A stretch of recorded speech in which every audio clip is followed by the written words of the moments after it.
So here's another one, and this may seem like super, super obvious, is that women who are unhappy with their regular relationship, either sexually unhappy or generally unhappy with their overall relationship, they're more likely to have affairs. Now, this seems like the most obvious thing in the world, right? Yeah, sure. Tell me something your grandmother couldn't tell you. You're unhappy in the relationship, you're more likely to have an affair. But it turns out the same is not true for men. That is, there are at least some studies that show that if you compare men who have affairs with men who don't, there's no difference in how happy they are with the relationship. And that's why you can have men, and just to bring up, I don't know, movie star examples, this is an older one, but Hugh Grant was involved with Elizabeth Hurley. I don't know if you remember that one. And he's like having sex with a prostitute in L.A.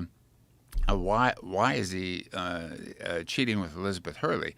Kind of crazy. Now, in that case, the male motivation for affairs differs on average substantially from the female motivation. And that is that men have this tremendous desire for sexual variety, meaning a variety of sex partners. Men tend to have a higher sex drive in general, on average, and so they try to satisfy. So even men who are involved with or married to classically beautiful, beautiful women sometimes have affairs, and people are very puzzled by this. But that desire for sexual variety is what drives most men into affairs. And so there's a dramatic sex difference in why men have affairs, with desire for sexual variety pushing most men into it. It's like, I think it was Chris Rock said, men are only as faithful as their opportunity. You get a low-cost opportunity, a lot of men act on it.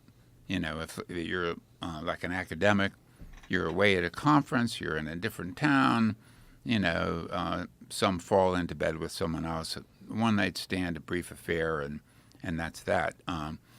But women, it's really different. Of course, some women do it just for sexual variety too, but that's a minority. If you ask the question, why do most women have an affair? I think that's the mate switching